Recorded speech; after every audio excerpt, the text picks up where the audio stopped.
Magandang araw sa lahat ng ating mga sulit na mga taga-subaybay dito sa ating Facebook page. Ngayong araw na ito ay isi-share ko sa inyo yung ilan sa mga improvement na ginawa dito sa aking munting hanan sa may Mamatid, Cabuyao, Laguna. Makita nyo yung video sa bahay. Ayan yung pinaka-front ng bahay. Yung pati na medyo maayos na rin yung mga grills natin at nalagay natin ng maayos na grills yan at ang magiging safety ng lahat. Pero pag makikita ninyo, hindi pa wala pinteres. Tapos makikita natin dito yung personal bahay natin. Makikita ninyo halos malinis pa. Wala pa rin nakalagay ng picture. Dahil nga sa kadahilan ng medyo kinulang tayo ng budget na hindi natin nalagyan pa ng mga furniture. Yung mga nakalagay dyan ng mga ilang gamit ay yan pa ay nanggaling sa dati namin boarding house ng aking asawa. At ngayon dito na muna namin nilagay na. Hindi pa natin totally ito natatapos. Marami pang kulang pero matatapos din natin yan sa pagdating ng panahon. Kung makikita ninyo, yan yung pinaka-kusina. Yan yung binakbak ng biyanan ko kasi yung gumawa nito ng bahay ko ay may-share ko lang sa inyo yung biyanan ko yung pinaka gumawa nito. Siya lahat ng nag-design nito. Makikita nyo yung mga ceiling, lahat niyan yung biyanan ko ang gumawa. Makikita ninyo yan yung disenyo ng mga ceiling natin.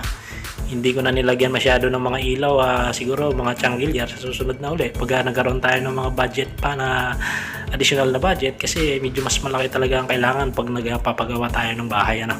Makikita ninyo ito yung pinaka first floor ng aking bahay, tapos aakyat tayo sa second floor. Ito yung hagdan na maayos na rin, halos makikita ninyo halos kumpleto na rin ito pero yung mga gamit na nga lang ang kulang dito. Ito yung first floor, ito yung hagdan papunta sa first floor na meron ako dito medyo maliit na space na lalagyan namin ng parang altar. Dito kami maglalagay ng parang altar. Sa ngayon wala pang nakalagayan.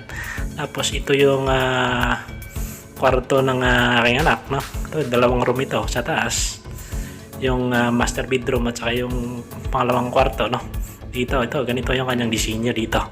Makikita ninyo, yan yung maliit na kwarto, parang naka L type ito. Ito yung kwarto ng aking anak.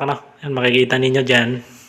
Maliit lang na kwarto yan. May ilaw niya na yung ceiling yan. Maganda din parang yung ng ceiling may dimension. 3-dimensional yung tray type ang tawag nila dito sa type ng ceiling na ginawa ng aking biyanan. Makikita niyo yan. Halos wala ring lamang pang yan. Wala pang lamang mga gamit diyan. Yung pum lang nang nandyan kasi wala namang natutulog pa dyan kasi halos dito sa bahay dalawa lang kami ng asawa ko or minsan mag-isa na lang ako nga dito kasi halos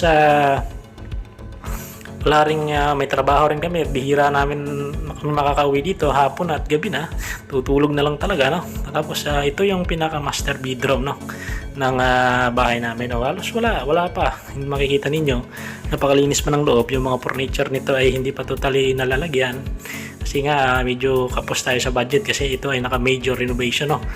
Paggawa talaga ng bahay medyo magastos, para kailangan nating pagandahin ito kahit papaano naging maayos yung ating sitwasyon sa loob ng bahay.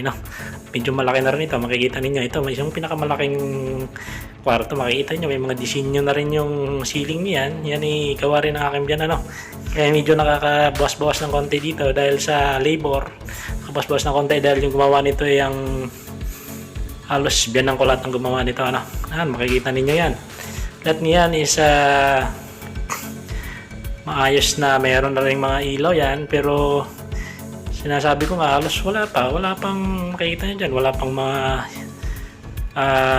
sofa bed or anong tawag nito, yung lagayan ng foam natin dyan wala pang nakalagay kasi nga medyo kinulang tayo sa budget mga kaibigan.